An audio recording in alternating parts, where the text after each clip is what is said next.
hey, no's are part of the game. We're going to get that. But the thing is, don't focus on what you can't control. Okay. Somebody's reaction to what we're saying, we really can't control. We can influence it if we're doing the right things. But if I become devastated by something I can't control, it's going to be a pretty miserable existence. So what I want to focus on is what can I control? My attitude and what I'm saying, my process, and the activity that I put in. And if you put in the activity, doing the right thing, you are going to get the results at the other end.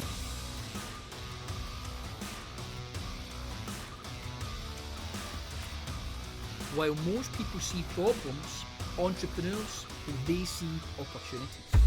Okay, Art, thank you very much for joining us on Weekly Business Talk. Wow. Okay. Well, hey, first of all, thank you so much for having me on. It's an honor to be here with you and also with your listeners.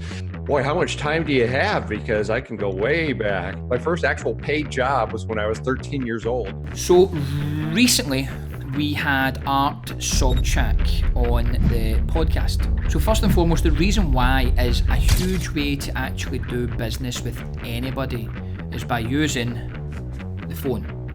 The phone, arguably the most powerful tool that any business owner can have nowadays. And being able to use that phone to communicate with people and do your research on people is becoming so powerful. So we had Art Sobczak on the podcast recently talking about the difference between the cold call and the smart call.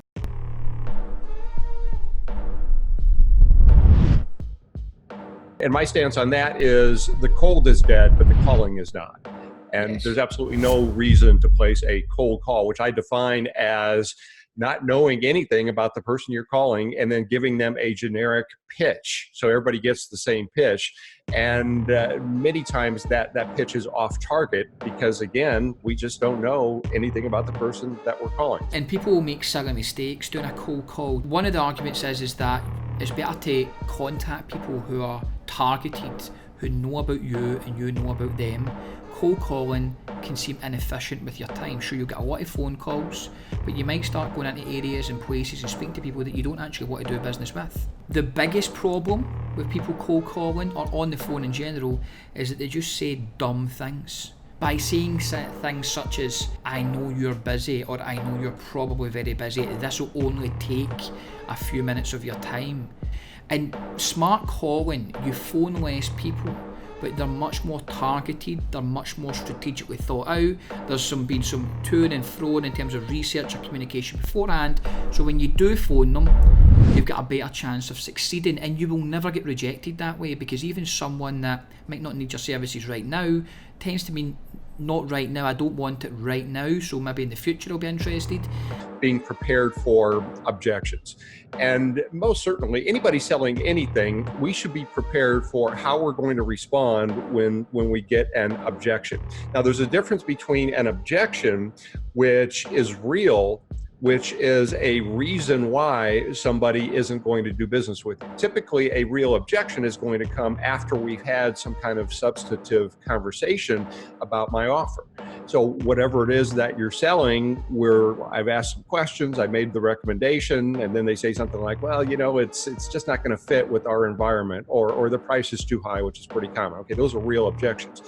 Now let's contrast that with what happens at the beginning many times of a prospecting call, which is after you go through your opening, somebody may say, we're all set, we're good, I'm not interested. Now that's not a real objection because they're really not objecting to anything substantive yet, right?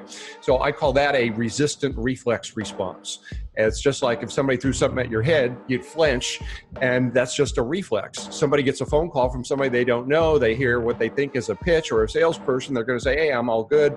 And those work because most salespeople they give up on that.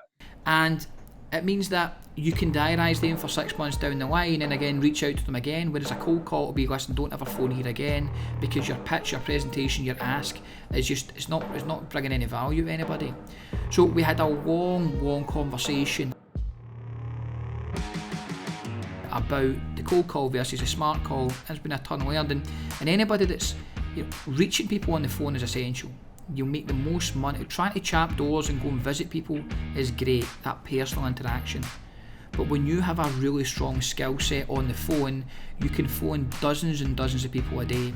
and have really meaningful relationships with them. And it's actually a quickest way to make some really good money and bring a lot of business development to your business. Let me touch on the overriding, very important point here. One of the reasons that I would say most people are scared to death of picking up the phone and talking to somebody that they don't know is that they're afraid of what may happen. And that also is a result of they're not quite confident or sure of what they're going to say on the call. So common sense says that if we can be pretty much prepared for most scenarios that we're going to run into, then that helps our confidence. Now, of course, we're never going to be totally prepared for everything that people are going to throw at us, because every call is a learning experience. And the only way you get better at this is by doing it. It's like any performance activity, right? But the very best salespeople are not surprised when they hear any of the more common objections that they're going to get in their business. What I always tell people, and it's in the title of my book, how to eliminate the fear, failure, and rejection from cold calling. So people say, how can you get rid of rejection? Well, here's how. Rejection is totally how you define what happens to you.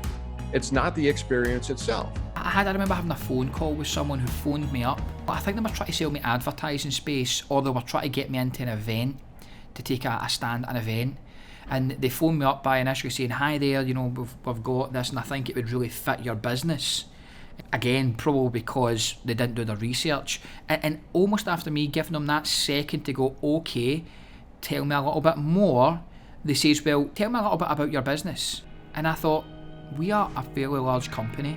Some simple research could have told you what we are and what we do.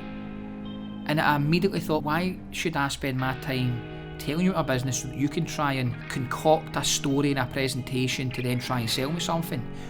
What you would have been better doing is going away and doing your research, speaking to maybe some of the industry insiders. Why not reach out to a governing body and ask them about certain things before phoning a company or companies? Go to an event, a networking event, go to a large exhibition. And sure, doing cold call will get the odd person because you're playing the numbers game. But it's just not a good way. That's when you're then inefficient with your time. Do more preparation work, do more intelligence, sort of apply more intelligent research before making your cold calls. Turn it into a smart call. Your results will immediately improve. So I would go smart calling over cold calling any day of the week.